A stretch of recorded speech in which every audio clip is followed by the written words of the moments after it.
If you guys have around $1,000 to spend on your next PC, then this is what you should be building next. It's got the Ryzen 5 3600 6-core 12-thread processor, 16 gigs of RAM, and the RX 5700 XT. Let's begin.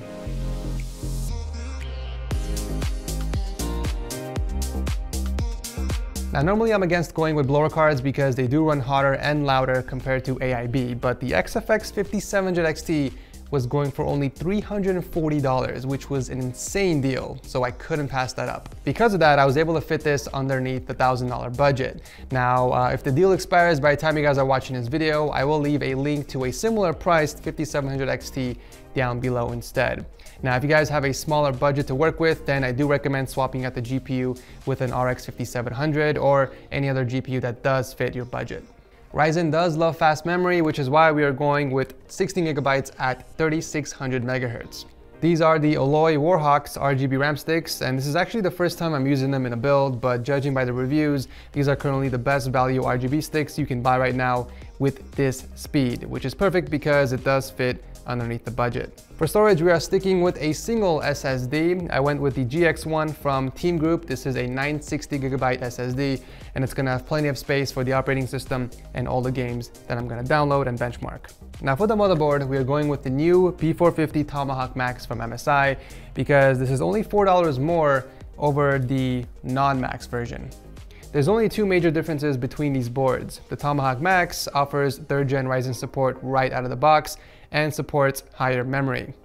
Other than that, these boards are practically identical. If you could save at least $20 going with the non-Max version, then I do recommend doing that instead because you're not gonna lose out on any performance and you can save money at the same time. But for a $4 difference, it just makes sense to go with the newer version. Powering everything is a 600 watt power supply from Thermaltake that I picked up for only $48, and everything is going inside the Antec NX400.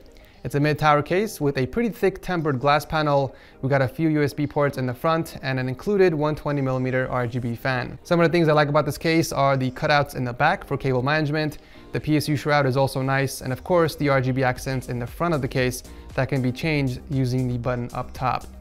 As you guys know, I like to focus on the aesthetics portion of the build as well, which is why we're gonna cover up those ugly power supply cables with some extensions. I picked these up from Amazon for only $35, and they're gonna look really clean inside the build. And of course, we gotta throw in some RGB, so I did pick up a couple RGB strips and extra RGB fans for better airflow. This entire kit over here does cost around $35, and it includes 3 120mm fans and 2 RGB strips. The total cost of this PC came out to a little under $1,000, which does include the optional parts I just mentioned. I'll also be doing a separate build guide, so if you guys want to pick up the parts and follow along and build yourself this exact same PC, then I'll drop a link to that video below if it's available. But with that said, let's put this together and see what it can do.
For only spending $1,000, I'm very happy with the performance of this PC, but if I'm being honest with you guys, it's a little overkill for 1080p gaming. The 5700 XT is meant for higher resolution gaming, specifically 1440p.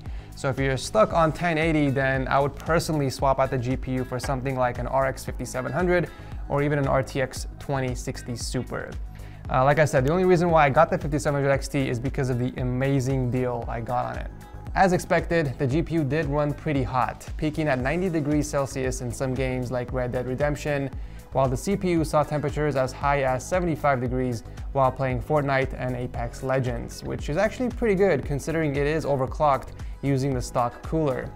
Regardless of the high temps, the PC didn't experience any stuttering or crashing, so that's always a good sign.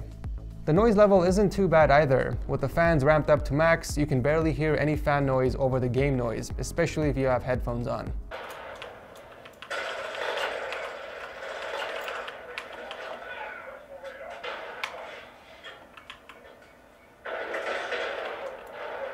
Now the fan configuration inside the PC helped a lot for cooling, so if you're planning on building this, I do recommend at least 2 fans as intake for the front and 1 fan as exhaust either in the back or top. Now if you can do 4 fans, I mean that would be the better choice obviously, but if 3 is all you got, then that's what I recommend. Aesthetics wise, this build looks pretty damn clean if I say so myself. You know, I was going for an all black build with RGB lighting, however you can change the colors of the fans and the case to a static color if you want. The only thing I don't like is the red LED from the GPU, which kind of ruins the rest of the colors in the build. I mean, unless you're going for a black and red build, in that case, it will work out.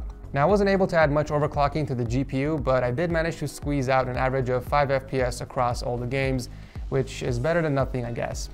My overall building experience in this case was mostly positive. The case itself is built pretty well, with lots of support for cable management. I just love the extra holes on the bottom over here to help out with routing the cables. The RGB accents in the front looks pretty badass, I would say, and I do like the tint on the tempered glass panel.